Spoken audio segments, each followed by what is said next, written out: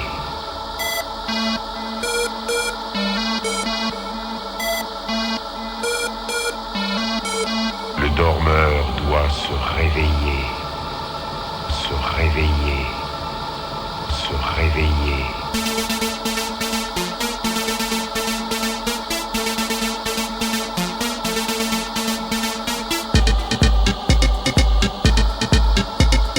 Le dormeur doit se réveiller.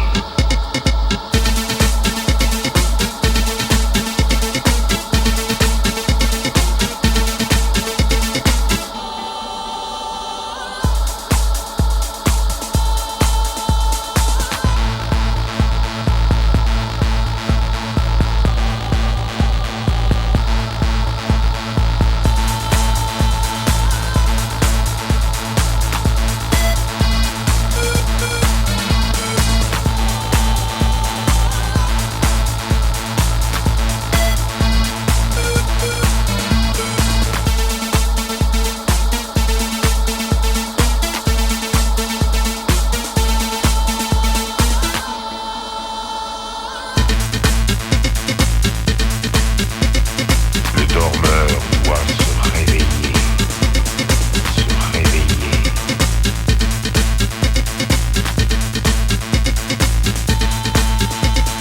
Le dormeur doit se réveiller, se réveiller.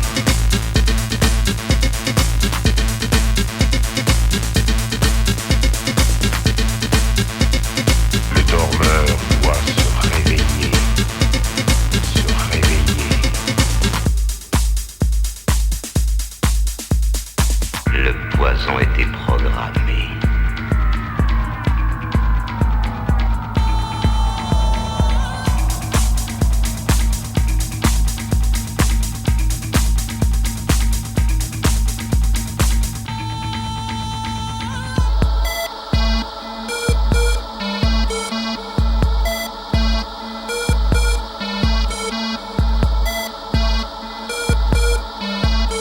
Le dormeur doit se réveiller, se réveiller.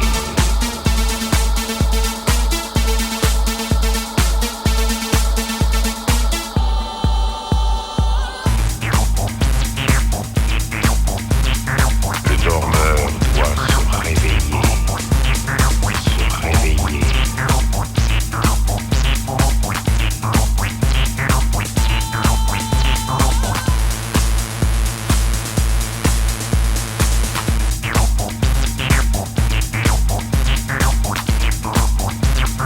Le dormeur,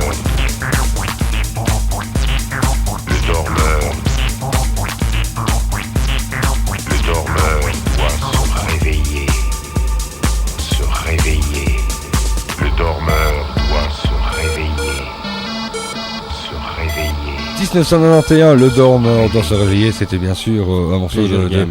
Pleasure Game de Philippe Trécosse en fait. Voilà, Ah, un super Philippe DJ qui a fait ça tout gamin en fait, qui a été voir un type et je suis pas sûr qu'il ait été payé énormément pour ce qu'il a fait parce qu'à l'époque il y avait quand même des waouh. des gens qui profitaient du majors, système en exactement. fait. Voilà, c'est pas major aussi, mais à l'époque il y avait énormément de petits labels émergents. C'est pas comme maintenant où il y a plus que des gros bazars, quoi. Voilà. Oui. Et alors un autre gamin aussi, voilà, juste à vous situer en 1991, qui deviendra mon dieu infini, un des meilleurs DJ qui existe aux États-Unis pour moi, qui vient de New York, qui vient du Bronx, en fait du Queens, en fait, il vient d'une bande de gamins de merde, voilà. Et un jour, il envoie un truc comme ça, un morceau. Chez les Belges en fait, chez Renate et Sabine en fait, RS à Gand, où sortira évidemment Energy Flash. Voilà, on se les Joey Beltram. Voilà, bien sûr.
Énergie Flash avec Joey Beltram et puis il vient à dire évidemment qu'avec ce genre de musique, il arrive qu'il y a de plus en plus de rassemblements, voilà, Oui. par rapport à des gens qui viennent de l'étranger et tout ça. Et on va appeler ça des rêves parties. Et d'ailleurs, Exact. il y a eu quelques rêves parties qui ont été organisés, surtout en Allemagne aussi également. C'est hein. les précurseurs. Ouais, ouais. D'ailleurs, je crois souvent, il y a eu d'abord Londres en fait où c'était vraiment très très très très privé quoi. que... Exact. Et alors les Allemands c'était tout à fait autre chose où c'était vraiment beaucoup plus accessible en fait. Exactement, voilà. les premières grandes rêves commerciales, dites commerciales, accessibles en fait accessibles à avec tout public. voilà oui. Exactement. En fait, Et notamment avec la création de la mondialement célèbre et précurseur, la Mayday, qui a été créée en 1991, qui avait pour nom le Sonic Empire, créé Voilà. par Westbam. ouais, qui était fait à la base pour soutenir une radio. En fait, pour soutenir une radio qui allait mourir Ben, en voyons. fait à l'époque, voilà, et pour récolter des fonds, voilà. Afin d'aider cette radio. Voilà, ils ont fait, donc il s'appelait comment encore Westbam, Maximilian Lenz. Max, voilà. Exactement. Ouais. Et donc ils ont créé évidemment la Médée, et puis il y a eu d'autres initiatives rassemblements aussi, hein. et initiatives. D'ailleurs, sur base des instigateurs de la Mayday, Ouais. la Love Parade La à Love Berlin, Parade, voilà. qui avait débuté en son temps en 1989 avec 150 personnes, tiens-toi bien, 150 Ouais. personnes autour d'un petit camion sonorisé, et qui, quelques années plus tard, se retrouve en 1997 avec plus d'1 million de personnes, et actuellement, bon, c'est fini, mais chaque année, ça faisait 1,5 million à 2 millions de personnes rassemblées dans la ville de Berlin. C'est énorme, énorme, énorme. C'est énorme. Et justement, quand tu parles de Berlin, c'est vrai aussi qu'il y a eu la chute du mur, parce qu'il n'y a plus l'URSS, il y a eu ce genre de communauté, ces gens qui se sont rassemblés, donc c'est quelque Un chose, changement de contexte. un oui. peu love, comme ça, voilà. Exactement. quoi. On abat les frontières, tout le monde s'aime, peace, Tout le monde love, sait, mais musique. c'est pas aussi simple que il y a eu avant dans le rock avec des précurseurs dans les années 60-70. Exactement, Pink Avec Floyd, etc. voilà, ce genre de choses. Là, c'est vraiment la révolution parce qu'il n'y a pas d'idée vraiment Non, préconçue. c'est juste, il n'y a pas de courant politique, c'est pas politisé derrière tout ça, c'est vraiment une philosophie de vie où on vit au jour le jour, on n'a pas de slogan, on profite du moment Un présent, il y a maximum. les nouvelles, exactement, c'est les débuts de la consommation rapide qu'on connaît actuellement, Voilà. où on consomme tout de suite, mais là ça n'existait pas avant, donc les gens se retrouvent avec des consoles de jeux, des ordinateurs, plein de choses. La communication, va très vite, très, très les vite. jeux, voilà. Exactement, et la Et- musique électronique, Et justement. on peut se permettre de faire de la musique soi-même, à la maison. Les home studios. Oui, évidemment, ce qu'on appelle la house la music, évidemment. Exact, voilà. exact. Ou la techno, parce que c'est de la nouvelle technologie. Et par Exactement. exemple, on va partir dans tous les styles, parce que chacun amène un petit peu Sa pierre à l'édifice. voilà, son grain au moulin, j'allais dire également. Voilà. Et puis, on va parler par exemple de Spectrum, un morceau superbe, ça s'appelle Brésil. Voilà. Ouh. C'est un petit peu carnaval et ça fait un petit peu, voilà, pour ce genre de foire. C'est comme ça. parfait, parfait, C'est parfait.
1991, c'est Rétrologie. Ben voilà, on est en plein dedans. Et puis voilà, à Dans le vif l'époque, du sujet. à l'époque, moi, je suis complètement dingue en fait. Hein. Il Oui, m'arrive mais- des trucs complètement dingues. Quoi. Oui. C'est vrai. Explique-nous. Ben, je débarque au Palace Club avec des amis. On a décidé de faire des soirées. Donc, on fait des soirées avec des décos de fou quoi. On se lance carrément. On fait des soirées. Voilà. On a et puis j'ai des danseuses en fait parce qu'à l'époque c'était Ah, Kozak and Girls en fait. Voilà. Ah oui, c'est juste. Avec Ah quelques danseuses qui étaient là et en fait le but c'était de montrer aux gens que il fallait non pas être subir les choses mais être acteur de ta De sa propre vie, de sa propre vie. Donc du coup ben voilà, j'arrive avec des danseuses qui sont sur les podiums. Après 2 semaines évidemment, ben, les gens investissent les podiums, mes danseuses viennent me trouver, elles me disent oh, Philippe, qu'est-ce qu'on fait? Il y a des gens sur les podiums, mais je vais danser sur les tables. Et au bout de 2 mois, ben, les gens dansent eux-mêmes sur les tables. Et c'était le but, c'était vraiment que les gens s'amusent un maximum. Et puis ils commencent un petit peu à se dérider, à essayer de s'habiller autrement, un petit peu, d'être un peu dingue, un peu fou, d'oublier un petit peu le monde du travail et puis d'arriver en boîte et d'être vraiment pris en charge. Parce que ça, c'est vraiment le but aussi. Parce que le truc de la house, de la techno, ce genre de choses et tout ça, c'était vraiment un but en soi, c'était une nouvelle économie en fait quelque part Oui. où il y avait des graphistes, des décorateurs, des danseurs, voilà, des portiers, tout ce genre de choses, voilà. Tout un monde qui gravitait autour de cela avec une philosophie de vie qui était, oui, vivez votre vie. Vivez votre vie, voilà, convenablement, et nous on s'occupe de vous pour vos soirées. Mais c'est vrai, tu as marqué vraiment ton époque, Philippe. Le Palace était devenu un endroit vraiment incontournable qui, perd son âme maintenant, est un cinéma très connu du centre de Liège. Ouh, c'était en dessous, hein, mais, c'était en dessous oui, du c'était en cinéma, dessous, maintenant, mais oui. maintenant il n'y a plus que le C'est- cinéma, c'est oh. un club de gym, malheureusement. Voilà, Mais oui. justement, pour en revenir à cela, qu'est-ce qui t'a amené à la musique électronique, Philippe? Ben, j'en sais absolument rien. En fait, voilà, c'est venu comme beaucoup de choses avant, comme la new wave avant, comme la funk avant. J'ai beaucoup aimé la funk à la base. J'ai toujours bien aimé la musique qui venait de l'âme, de la soul en fait, quelque chose ça. qui vient de soi-même, que ce soit dans tous les styles. J'aime pas la triche, j'aime pas certains qui trichent. J'aime beaucoup les choses qui viennent. Que ça puisse paraître des fois ringard ou ce genre de choses, mais du moment que ça vient des tripes, je trouve que c'est vraiment bien. Ça doit avoir une âme. Avoir une âme, oui. Exactement, d'accord. Et quand tu commences à mixer? Il y a très très longtemps, ça, oui, c'était il y a très sais très plus. longtemps. C'était il y a très très longtemps, je ne dirais pas l'année. Quel âge parce avais-tu? que, voilà. Allez, quel âge avais-tu? J'étais chez moi. Faut dire qu'à l'école primaire, j'achetais déjà des 45 tours, hein, donc C'est ça. j'avais déjà 2 platines quand j'avais 10 ans. Ah, d'accord, À ok. 10 ans, Platine, j'avais table déjà- mixage, enfin, t'avais 10 ans. C'était pas les mêmes platines que maintenant, il n'y avait pas le même mix. Voilà, je voulais faire de la radio, je voulais faire mettre de la musique et voilà. genre de Parce choses, que ouais. tu es aussi un homme de radio aussi, hein, faut le savoir. Oui, il faut dire que aussi à l'époque, bah là, il y a eu les radios pirates et à 14 ans, je faisais de la radio. Ouais. Près de chez moi, on avait monté une antenne et oui, on faisait de la radio à l'époque. Oui, ce qui n'est plus possible à l'heure actuelle. Mais- Ouais. Et donc, à un moment donné, tu as viré ta cutie, on va dire, ou plutôt prolongé ton expérience musicale vers la musique électronique, parce que tu as quand même ce style-là en prédilection, en passant quand même des styles de musique électronique, alors de la dance, la house, mais aussi un peu plus pointu, de la techno, etc. Tu as toujours, et même de l'acid, tu as toujours, à l'époque, par rapport à l'heure actuelle, où chaque DJ a un style bien défini et dans des niches même quasiment, toi tu as, moi qui t'ai écouté à l'époque et d'autres te connaissant, tu passais de tout comme musique à l'époque. Une soirée était orientée non pas sur un style mais sur un thème, et on pouvait passer de la trance, de la house, et puis du l'acid, un morceau plus hard, et le spectateur, le danseur voyageait sur de la musique et ça c'était quand même propre un peu à ton style de mixage à la old school. La réponse est dans ta question justement. Est-ce que tu ne trouves pas justement, et ça a commencé en 1994 avec l'arrivée du Shoes par exemple qui a ouvert et qui a amené énormément de vedettes comme Joe Beltram, Laurent C'est ça. Garnier, Oui, voilà. oui. Même si Laurent Garnier a plus le style de passer un peu de tout. Mais à ce Oui. moment-là, on retrouve des artistes comme Joe Beltram, évidemment, je recite Bien sûr, encore, oui, oui. Juan Atkins, il y a eu Jeff Mills, et Dave tout ça. Clark. Voilà, oui, bon, même si je l'aime moi. Oui. Mais vraiment des gens qui ont créé un courant, vraiment Ouais. des disques, et qui passaient pendant 2 heures leur track en fait, plus ou moins leur track, ou C'est ça. du moins les tracks de leur Label de ou- leur label Ouais. qu'ils avaient créé eux-mêmes. C'est vraiment des choses qu'ils faisaient eux-mêmes. Donc ils avaient un style, voilà. Et puis il y a eu énormément de petits jeunes qui ont cru que eux avaient un style, mais prendre le style de quelqu'un d'autre et dire j'ai un style, C'est du ça- copiage, hein, c'est plus la même chose. Ça n'a vraiment rien à voir parce que là, il n'y a plus d'âme à ce moment-là. Donc voilà, c'est vrai qu'il faut un petit peu se baser, mais à la fin ça devient un petit peu chiant quand tu travailles 3 fois par semaine et que tu dois te taper toute une nuit à passer le même genre de musique, c'est un petit peu lourd. C'est quoi. clair, Voilà. mais on n'a plus ce genre de soirée où on passe plusieurs styles de musique et on voyage un peu à travers ce genre de découverte. Le regrettes-tu Penses-tu à quoi penses-tu que ce soit dû?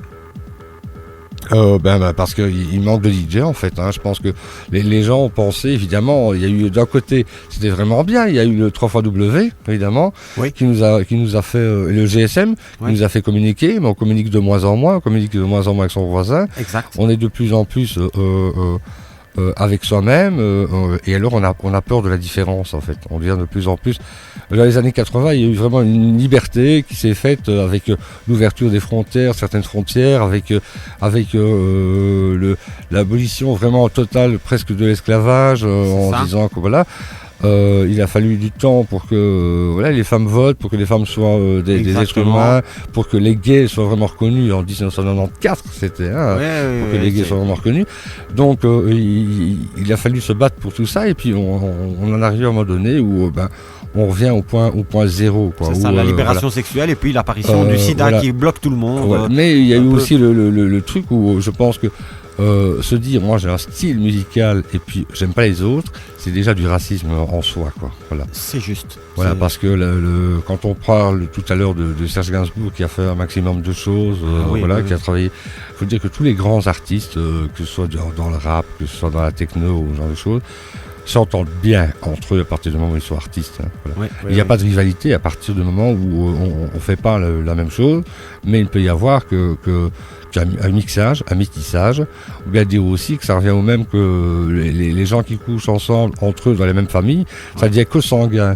Ouais. Alors, à partir du moment où on fait de la musique électronique tout le temps, sans métissage avec d'autres choses, ça devient que sanguin et ça devient de la merde. Oui, apparition Certains- tard, etc. Tout à fait, c'est juste. donc, Ouais, du coup, et voilà. c'est- Et moi, mon but premier, ce n'est pas d'être un artiste, c'est d'être un DJ. Donc, c'est de fournir aux gens du bonheur et des promesses. Et c'est pour ça que voilà, je voulais te proposer un morceau qui s'appelle QX1. plaisir. Il s'appelle I Swear, c'est I Want You Hurt Me. C'est I Ok. Swear, je te promets, c'est fabuleux. Je connais, c'est et terrible. attention dans les petites culottes parce que ça Oh, va. Oui, il est c'est sexuel printemps. ce morceau. I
hurt you. I won't hurt you. I won't hurt you.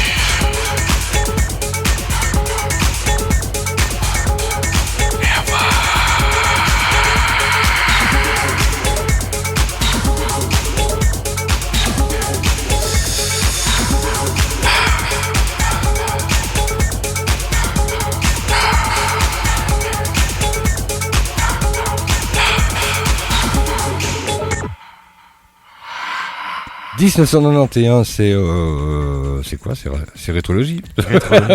J'allais dire radiologie, rétrologie. Voilà, on est en plein dedans en fait. En 1991, il y a énormément de choses qui se passent. Il y a des rêves parties, il y a de plus en plus de soirées, et puis Quelques discothèques précurseurs. voilà, des Belgique. choses qui nous ont amenés, parce qu'en fait on avait une discothèque qui s'appelait le Boccaccio, en fait, Oui, oui. qui est vraiment révolutionnaire, parce qu'il faut savoir quand même, c'est vraiment une discothèque qui est paumée, dans un truc complètement paumé à Gand, quoi. Oui, Voilà, et c'est la révolution, parce que cette discothèque est ouverte le dimanche soir jusqu'au lundi soir, non-stop, avec deux disjockeys, dont Olivier Peters au début, et puis alors Eric Baysen, Eric voilà, Bayzen. qu'on a comme invité Qu'on a dans comme Rétrologie. Voilà. La dernière fois. d'ailleurs. Exactement. D'ailleurs, il fallait, pour nous, Mhm. pauvres petits Wallons, aller en Flandre pour trouver des discothèques Voilà. avec de la musique programmée, de la musique électronique.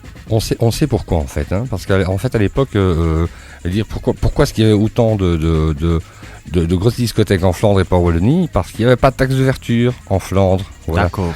et que les taxes d'ouverture sont par rapport au mètre carré exploitable, voilà. Et c'est assez énorme, hein, je veux dire, franchement, Ouais, au niveau du prix. Donc c'est vrai qu'en Flandre, il y a énormément de choses. Puis alors il y a Anvers qui nous amène Avec la beaucoup de Roca, choses. etc. Café d'Anvers. aussi au niveau des disques en fait, Oui. puisque tous les Le port d'Anvers. voilà, ouais, tout se trouve là-bas en fait. Voilà. Et moi ce que je propose, c'est qu'on s'écoute un petit peu de la musique pour se retrouver en 1991, et puis on se retrouve après. Ok, ça Ok. marche.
1991, on s'est écouté plein de zik là maintenant, voilà, on s'est fait Un revival. totale, voilà. Parce que qu'est-ce qui est sorti évidemment au niveau, il y a un Frank de Wolf en fait qui va sortir pas mal de choses avec des B-sides. Il y a des choses comme Galaxy 2 avec Somebody Scream, avec il y a aussi Trance Tracks avec Old Flute, il y a Cubic 22 avec Night in Motion, il y a Kenny Larkin aussi, qu'on connaît évidemment, il y a des trois avec Integration, il y a D-Shake aussi qui va nous faire plein de splendeur. Tout à l'heure on avait écouté Pleasure Game avec le Dormer, Prakakan avec Rêve Alarme, et Modular Expansion avec Cubes, et puis alors il y a le fameux Rêve Buster avec Mitrax. Et alors quand on entend tout ça, il y avait par exemple le Fantasia en fait, avec Inner Light. C'est ça, donc la New Beat toujours. C'est un petit peu, parce que quand on parle de New Beat, c'est un petit peu voilà, péjoratif en fait, on va dire à la base. Oui. On va bien dire que la New Beat, d'un côté ça pourrait être beige, oui. Mais il faut savoir que des choses comme Rock to the Beat, ça vient quand même de Détroit. C'est futur, tout à fait. Ça vient de Détroit, voilà. Il faut dire qu'à l'époque aussi, il n'y a pas une facilité pour protéger les morceaux, parce que les morceaux sont protégés sur 8 ans en fait. Voilà, sur 8 ans. C'est juste. Et que tous les morceaux qu'ils vont faire, c'est sur 4 ans. Sampler, etc. Ça laisse la porte ouverte. C'est du sampling, ça, oui, c'est la porte ouverte à toutes les fenêtres. Hein. Voilà. Exact. Vive les courants d'air. Voilà, alors on parlait discothèque tout à l'heure, il y a eu le Boccaccio, il y a eu la Rocca. La Rocca, c'était quand même The Club aussi, évidemment. Tout à fait. Voilà, le bal moral aussi. C'était beaucoup plus, c'était quand même différent. Et puis alors il y a beaucoup de soirées qui vont se passer. Et notamment à Liège, à la Chapelle. Un peu plus tard que 91, un peu plus tard que 91. Oui. C'est juste un peu plus tard. Oui, parce qu'en fait, mais on peut dire par exemple à la Chapelle que c'est peut-être ça où tu voulais en venir, c'est qu'il y a l'ouverture avec un petit Italien qui va arriver, qui s'appelle Stefano Paganelli, et qui va nous amener en fin de soirée. Voilà, je prends la fin de soirée. Note que non, je vais me reprendre. Ça a commencé en 88 avec Bernard de Belair. Beaucoup plus tôt, 88. Non, Bernard de Belair était là bien avant, en fait. Voilà, c'est un des pionniers. Voilà. Et lui, en 88, exactement, il va commencer à passer des morceaux. Parce qu'il va régulièrement chercher des tracks un peu partout, en Londres, il va régulièrement à New York, il va commencer à nous passer des trucs légèrement techno, House Nation, voilà, avec ça. Justement le morceau House Nation qui va être un tube de la Chapelle, voilà, avec 1 mètre, j'appelle ça 1 mètre, c'est Bernard de Belair. Oui, tout à fait. Ouais. Qui est avec Alex Klimov dans les précurseurs belges, enfin, je veux dire. Tout à fait, et qui est dans la radio d'ailleurs.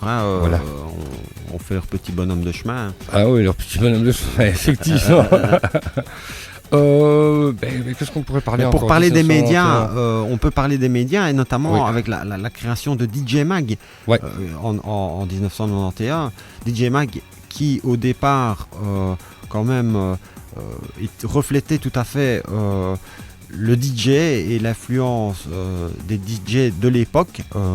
Donc c'est un magazine qui est une revue mensuelle britannique qui est spécialisée vraiment dans les musiques électroniques et dans les DJ, et qui est vraiment connu par tout le monde pour ses classements annuels, qui ce soit tant pour les clubs que pour les DJ internationaux qui font référence dans le domaine du clubbing.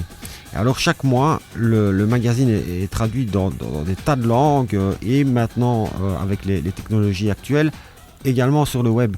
Il faut savoir que ce magazine actuellement est quand même un peu critiqué parce que faisant appel plus dans son classement à des DJ qui sont votés pour des qualités plus commerciales que plutôt techniques, qui pourtant à l'époque on avait des Carl Cox, des Jeff Mills, des Laurent Garnier qui étaient régulièrement en top classement. Or, on va dire en revanche, actuellement c'est plutôt des David Guetta, des Tiesto, etc. qui sont peut-être moins des références au niveau DJing techniquement parlant, mais plus en tant que producteur. Mais même au niveau artistiquement, on va dire. Aussi. Voilà, c'est pour ça que il y a des Jeff Mills qui font des choses autres, par exemple. Hein. Tout à fait, mais touche à tout. Qui ont amené quelque chose de vraiment de réel et de constructif. C'est ça. Hein. Je vais reprendre quelques classements pour vraiment, on va voir le le basculement, entre guillemets. Ouais, la différence, Exactement, oui. oui. Il y a eu, bon, on va reprendre en 1997 par exemple, Carl Cox, qui était le numéro 1. Ensuite, en 98 et en 99, c'était Paul Oakenfold. Ensuite, en 2000, Sacha, donc arrivée émergence de la trance. John Digweed en 2001, puis Tiesto 2002-2004, puis Paul Van Dyk 2005-2006, puis Armin van Buuren et puis maintenant David Guetta. Donc Voilà. Mais donc depuis toujours, c'était le commercial pour moi, tu vois. Moi qui suis un petit peu plus vieux, pour moi c'est tous les classements, pour moi ce sont tous des DJ un petit peu, voilà. Un peu trop. Une certaine renommée, oui, bien sûr. Un peu renommé, mais un petit peu, voilà, jeune naissant, un petit peu poète quand même. Mais parce que franchement, on a en Belgique des vachement meilleurs disjockeys que ça, quoi. Moi, je reprends par exemple, je suis désolé, il y a des gens qui vont dire que Bonzai c'est un petit peu, voilà. Mais des disjockeys comme Yves de Ruyter qui sont des grosses machines de guerre, ou bien on a Marco de la Rocca qui a quand même été résident pendant X années dans une boîte. Et c'est The DJ, quoi. C'est lui qui a fait la Rocca, hein, d'ailleurs. Voilà, il y a Frank Streuf aussi, The Lex, évidemment, qui évidemment, ça le poursuit le morceau, mais en fait, il fait vachement des choses super bien. Et c'est un vrai artiste. Merci à lui d'être là aussi. Exactement. Et de rester le même. Et il y en a énormément comme ça. Et je trouve que, on va dire cocorico, comme diraient les Français, mais voilà. Je ne sais pas comment on pourrait dire, mais en tout cas, on est aussi. Oui, mais au niveau belge, c'est plus dur. Hein, c'est le lion, c'est comment on fait. On pourrait dire qu'on est vraiment un pays de cocagne au niveau musique électronique. C'est clair. Parce que tous les étrangers aiment venir ici. Et que nous avons des DJ qui sont vachement bien connus à l'étranger, mais pas à l'intérieur du pays. Voilà. Exactement. Comme des gens comme Marco Bailey ou bien ce genre de choses. Voilà. Et alors la critique peut être facile une fois, parce qu'une fois quelqu'un est connu, on le critique beaucoup plus facilement. Hein. Exact. En tout cas, moi, ce que je peux dire, en fait, pour conclure cette émission, en 1991, le truc, c'est que j'avais envie de faire découvrir ce genre de musique, ce genre de mouvement.